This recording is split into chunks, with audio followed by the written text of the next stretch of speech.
Salutations divines envers vous. Bonsoir madame, bonsoir monsieur.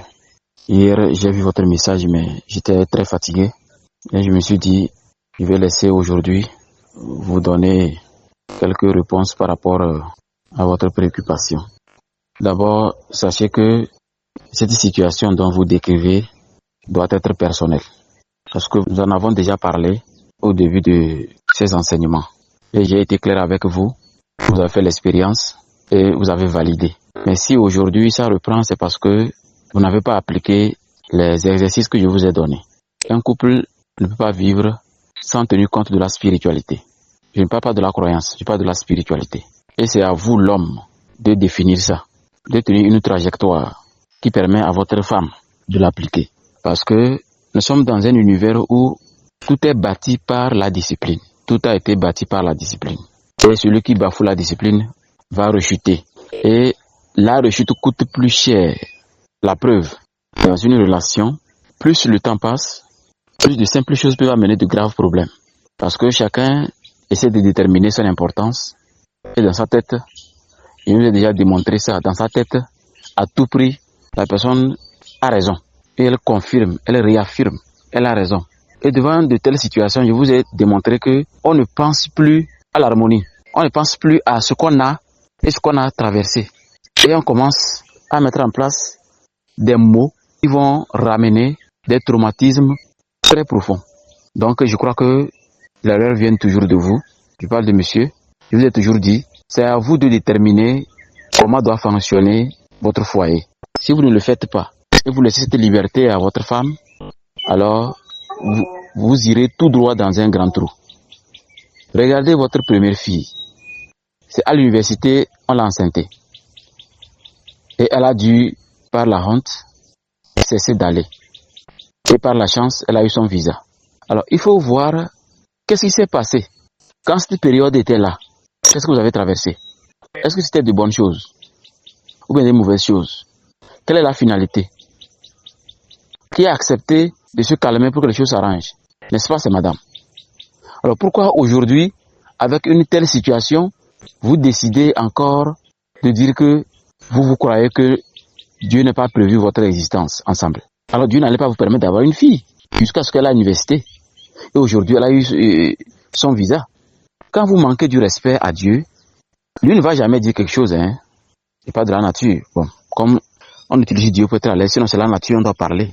Lui ne va rien dire du tout. Il va juste vous observer parce que la même situation va revenir des milliards de fois. Jusqu'à ce que vous comprenez que vous ne pouvez plus vous permettre de tenir un tel langage. Que vous acceptez ou pas, la nature s'en fiche. La nature veut voir l'harmonie. L'harmonie encore.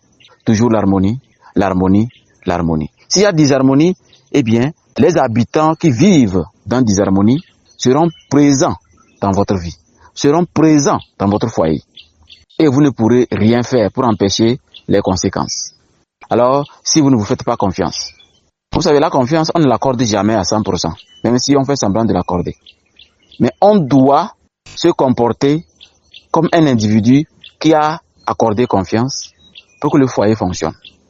Si vous utilisez le contraire, alors cette situation que vous avez expliquée va s'empirer. Parce que l'harmonie est à l'origine de tout ce que vous voyez dans la nature. Et c'est la nature qui permet à ce que notre société existe. Si vous écoutez bien ma réponse, vous allez voir que je suis dans la nature. Vous entendez les oiseaux chanter. Vous croyez que je suis venu dans la nature pour vous répondre? Non. C'est mon programme à moi. C'est mon carburateur. C'est mon système immunitaire. Chacun d'entre vous travaille dans un service différent. Chacun a son système immunitaire et sa manière de fonctionner.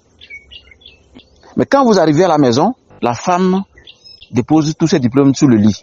Et l'homme oublie toutes ses valeurs de service. Et l'homme gère la famille en la protégeant bien. Pour que tout se passe bien jusqu'au petit matin et chacun va à ses occupations. En prenant soin de respecter les valeurs et les traits que l'homme a tracés. Si l'homme n'a tracé aucun trait, aucune valeur, tout ce que l'enfant a traversé, vous n'avez pas eu le temps de dire à l'enfant, voici ce qui a fait que ceci s'est passé. Dorénavant, ne fais plus ceci, ne fais plus ceci, ne fais plus ceci. J'ai été long, c'est important. Parce qu'il faudrait que vous compreniez que cette situation, elle est mineure. elle va reprendre toujours et toujours parce que tant que vous ne comprenez pas que chacun doit jouer son rôle et vous voulez jouer des rôles renversés, alors je peux vous garantir que même le pire est devant. Si vous ne voulez pas que le pire revienne, si vous ne voulez pas dire que mais Dieu là, Dieu est où, man? Dieu nous a abandonnés ou comment? Qu'est-ce qui ne va pas? Je vous ai dit, Dieu n'intervient plus. Il y a longtemps, parce qu'il a mis en place des lois. Et ces lois même, on les retrouve dans les ordinateurs. Voilà.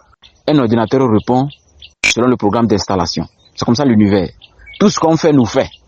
Donc si on refuse d'être un homme qui a ses valeurs traditionnelles, qui a ses valeurs spirituelles, qui a un principe bien tracé pour la famille, eh bien, je peux vous garantir que votre femme va vouloir prendre votre défense, va vouloir vous aider, mais elle va faire que des erreurs parce que elle n'est pas dans la peau d'homme que vous êtes. Vous laissez tout à la femme et quand elle commence, vous la reprochez. Oui, vous laissez tout à la femme et quand elle commence, vous la reprochez. Un homme doit être un homme, debout, anticiper tout, prendre des décisions. Un homme est un général. Un général ne doit pas être aimé. S'il veut être aimé, les émotions vont l'enfoncer. Et vous irez vous tous dans un grand trou. Donc je crois que tout ce que nous avons dit, vous devez savoir que, bon, des fois les mots sont difficilement, on doit les prononcer. Imaginez que vous achetez un bic chez un boutiquier. Le bic là n'écrit pas. Vous êtes retourné de dire que le bic n'écrit pas. Il n'a qu'à vous changer. Il vous a changé. Arrivé à la maison, le bic n'écrit pas toujours. Et vous êtes retourné de dire que mais c'est bizarre, hein, le bic n'écrit pas toujours. Et si vous avez fait ça, c'est que vous êtes idiot. Excusez-moi le terme, mais c'est ça, vous êtes idiot. Parce que un homme ne peut pas retourner plusieurs fois chez le même boutiquier disant que le bic n'écrit pas. Il y a un problème. Changez. Vous n'êtes pas obligé de retourner chez la même personne. Changez. Changez de boutiquier pour voir qu'est-ce qui ne va pas. Mais si vous vous répétez les mêmes choses, alors que les mêmes actions produisent les mêmes effets, comme l'a dit Imhotep, la meilleure définition de la folie, c'est de faire la même chose et espérer un résultat différent. Alors, monsieur, mettez-vous debout, tracez vos lignes, tracez vos priorités et permettez à la femme d'être la femme. Ne donnez pas de responsabilités à votre femme, sachez qu'elle ne peut pas. Elle ne le peut que par ses émotions et par ses choix qu'après, vous la reprochez. Je crois qu'on va couper. On en a assez parlé. La chose que je peux vous dire est que cette situation que je ne vais pas nommer, c'est pour que vous compreniez que ce vocal doit être publié, pour que les gens comprennent que, j'ai toujours dit, il n'y a pas plus beau quand il fait jour que la famille. Et l'homme étant le général, doit aller à la recherche de quoi nourrir la famille. Et j'ai toujours dit, la femme doit savoir que l'homme va à la guerre. Vous n'avez aucune idée de ce que l'homme a dans sa tête quand il est au service. Quel que soit son service. Vous n'avez aucune idée. Maintenant, je parle à madame. Considérez que votre mari va à la guerre. Et quand il revient, il attend un respect total. Même s'il ne maîtrise pas ses émotions, il est dans les sourires, il s'amuse avec vous. Contrôlez-vous. Parce que c'est celui qu'on aime qui peut vous blesser. Il ne faut jamais oublier ça. Donc des blessures, il y en aura toujours. Mais, je vous ai dit et je le répète encore, vous me faites répéter. Donc vous risquez de payer beaucoup d'argent. Faire des erreurs dans la vie, c'est naturel. C'est même autorisé. Mais faire les mêmes erreurs, c'est diabolique. C'est une malédiction. Nous allons en revenir sur ça. Beaucoup de courage. Bonsoir madame. Bonsoir monsieur. J'espère que vous allez bien. Ok, hier nous avons discuté d'un sujet que je vais revenir parce que c'est très important. On va toujours le répéter. À vous, quand il fait jour, de savoir faire votre choix. Si vous ne savez pas faire le choix pour l'équilibre de la famille et vous voulez montrer que vous avez telle chose à défendre et vous ne savez pas défendre, eh bien vous allez créer un problème plus grand. Tellement grand que vous allez même regretter d'avoir prononcé certaines paroles. Il s'agit de ce que vous appelez infidélité. Je crois qu'à un moment, pour comprendre les enjeux, le terme enjeu est écrit en grand caractère. Pour comprendre les enjeux, il faut vous poser la question. Si vous retournez à Kara, et que la femme retourne à Niamtougou, trouvez le mot infidélité dans votre langue et donnez-moi la définition. Et ça, c'est un exercice. J'attends des réponses demain. Ou bien, si vous n'avez pas le temps demain, bon, à vous de voir quand est-ce, mais j'attends une réponse. Donnez-moi dans votre langue infidélité, comment ça se prononce, son sens, et s'il a été fabriqué ou bien si le mot existe. Ok, donc c'est un exercice et je vous attends. Maintenant, je voulais parler directement à la dame. Madame, vous voyez, quand on est corps habillé, on est déjà électrique, on le sait. La formation va vous rendre encore plus électrique. Mais en général, la femme doit savoir que ce n'est pas étalé devant tout le monde. ou devant la famille, ou devant vos amis, que votre mari baisse dehors, qui va faire qu'il va revenir. Plutôt même c'est le pire. Vous créez chez lui un grand trou, il ne va plus jamais vous aimer. Parce que quand l'homme déteste, c'est pour l'éternité. Mais quand la femme déteste, c'est pour l'enfer. C'est pourquoi, quand il y a une petite situation où l'homme sent que, aïe, il n'y a plus de sécurité, je ne me sens plus en sécurité, l'homme décide, bim, d'éparpiller la famille. Voilà, c'est comme ça, nos parents ont pris jusqu'à 5 femmes. Moi, je me suis renseigné. J'ai demandé à mon papa, avec tel nombre de femmes, qu'est-ce qui s'est passé? Heureusement pour moi, il s'est mis à table. Il m'a tout expliqué. Ça m'a permis de m'améliorer, de me réorienter. Mais si toi, femme, tu ne sais pas que blesser l'homme, c'est la chose la plus terrible que vous avez fait, mais vous n'allez jamais savoir parce que l'homme, c'est le plus médiocre en émotion. Oui, c'est le plus médiocre en émotion parce que il va dire, ok, d'accord, devant ta famille ou devant sa famille, ok, d'accord, j'ai compris, on se pardonne. Jamais, il ment. Dans l'homme, ça s'inscrit pour l'éternité. Il va vous le faire payer d'une autre manière. C'est pourquoi Dieu a dit, c'est l'homme qui monte sur la femme. Parce que quand il monte, ce désir de monter fait de lui un alpha, un dominateur. Mais si vous, madame, vous n'avez pas compris cela, et que vous voulez démontrer à tout le monde que votre mari baisse dehors, vous ne le ramenez pas à la maison, vous le repoussez. Et vous créez un problème plus grave. Dans les disputes, dans les discussions ou dans les disputes, dans les dissensions, vous devez contrôler ce que vous dites. Sinon, vous risquez, eh bien, quelque chose, même si vous avez 9, 10 enfants, vous allez vous séparer. Parce que quand l'homme dit non, c'est non. Nous avons vu des familles où tout le monde est venu là. L'homme a dit non.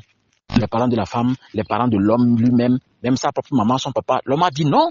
Parce que c'est sa sécurité en fin de compte. Il s'est remarié. Mais il est sur place. Mais la femme, imagine qu'une femme qui veut se remarier à tout moment. C'est une femme qui a 8 enfants. Donc ça fait 8 maris. La société va doiter ça. Je dis bien, la société va doiter ça.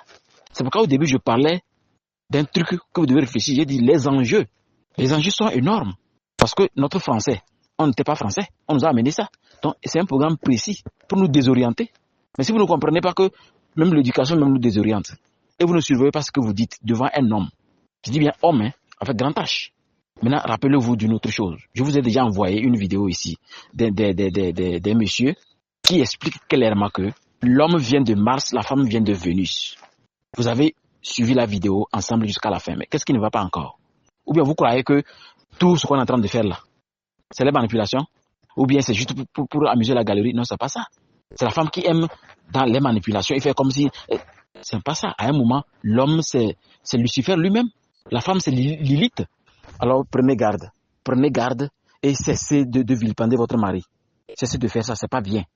Parce que moi, mon objectif, quand vous avez accepté ce coaching, moi, mon objectif est très simple. Ressouder votre couple, votre foyer, quoi qu'il en coûte. Et cela ne veut pas dire qu'on va vous menotter pour le faire.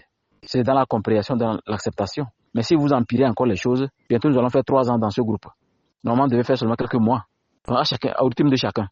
Plus l'homme est taré, c'est un grand caractère, j'écris le mot taré, hein. Plus l'homme est taré en émotion et en ce qu'on appelle coaching couple, eh bien, il aura toujours des problèmes. Même s'il a des milliards, ça ne sert à rien. Il sera seulement dans les vagins. Et c'est ainsi pour la femme qui va changer de mari à mari, de mari à mari. Est-ce que ça c'est beau? À un moment, vos parents seront fatigués, non. Moi, je ne serai pas là au rendez-vous. Hein. La dot là même, elle va encore nous honir, peut-être elle va encore changer de mari. À un moment, il n'y a plus d'autres parce que chaque enfant a son papa. Et ça, c'est pas logique. Donc, la femme peut briser la logique, créer l'enfer. Mais une chose est sûre, l'homme ne sera plus dans ce couple. Il va disparaître. Donc, chères dames, cessez de jouer au connaisseur. Cessez de jouer à l'intellect. Quand on est femme au foyer, on doit jouer son rôle de femme. Laissez l'homme cogiter et vous entretenez la beauté de la maison. C'est votre rôle. Vous n'êtes pas là pour calculer l'homme, pour le juger, pour le surveiller, comme on surveille une pièce de monnaie dans la poche. Je l'ai toujours dit depuis 2016. Ceux qui veulent écouter n'ont qu'à écouter. Mais vous êtes dans un groupe, vous avez payé et vous êtes là pour améliorer votre vie. Mais si vous ne voulez pas appliquer jusqu'au jour d'aujourd'hui, vous continuez 3 mois après, 6 mois après, vous vous chamaillez toujours, sachant que on a déjà démontré que se disputer c'est naturel. Mais c'est quand la dispute qui est là, elle est venue à cause d'une même situation d'avant-hier, que c'est mauvais, que c'est diabolique. Alors, c'est évident que la souffrance ne finit jamais. Ne retournez jamais là où vous avez souffert. Ne retournez jamais avec quelqu'un qui vous a fait souffrir. Hein? Ou bien vous ne comprenez pas ce que je dis. Si je suis dans la montagne, je sais que dans ce trou-là, il y a une vipère qui m'a déjà mordu et que je n'ai pas pu le tuer. Mais je ne retourne plus là-bas. Ou soit je retourne avec tout l'équipement nécessaire pour le défoncer, soit je ne mets plus jamais pied là-bas. Alors faites des efforts. C'est ce que je vous demande. La seule chose que je demande, ne jamais répéter les mêmes situations qui fait que vous vous disputez. Quand la femme connaît trop, se marier, c'est quelque chose qui est rare. C'est aussi rare que la licorne est sur terre. Jouez votre rôle de femme, comme Dieu l'a dit. Et vous verrez que ces religions ne pourront rien vous faire comme blocage. Sinon, nous connaissons des religieux qui savent que leur mari n'a pas le droit de prendre plusieurs femmes parce qu'il est catholique. Ou bien leur mari a le droit de prendre 4, mais il en prend un seul. Mais ça ne dit rien dans leur tête. Nos parents, presque tous nos parents, nous actuellement, qui avons 40 ans, 35 ans, 30 ans, tous nos parents avaient plusieurs femmes. Mais aujourd'hui, il y a des hommes qui font des efforts, n'ont même pas copine dehors, n'ont qu'une seule femme à la maison. Mais vous ne savez pas qu'il y a des gens comme ça. Il y en a plein. Il y a des gens très sérieux. Le changement, c'est possible. Mais c'est à la femme de se surveiller. Parce que l'homme est conscient qu'il ne sort pas dehors pour que quand il prend son salaire, il vient mettre dans un trou. Non. Il sait qu'il a une responsabilité. Ou bien la femme oublie ça. Rappelez-vous que quand l'homme sort dehors, là, quand il revient, si un homme ne vous donne rien à la maison, ne contribue à rien, mais il travaille, il est autorisé de le dénoncer publiquement. Je dis bien, il travaille, mais il n'amène rien à la maison. La santé, rien. Il ne donne rien. Lui, on doit le lapider. Mais un homme qui s'occupe de tout ceci, mais attention, chère dame, soyez très prudente. Moi, mon objectif est de vous permettre d'être une femme. C'est pourquoi il y a des formations où on fait spécialement pour les femmes. Malheureusement, beaucoup de femmes étaient occupées à lire le Coran et la Bible. Ça, c'est votre problème. Il y a des choses qui n'ont rien à voir avec la Bible ni le Coran. La preuve, l'homme vient de Mars, la femme vient de Vénus.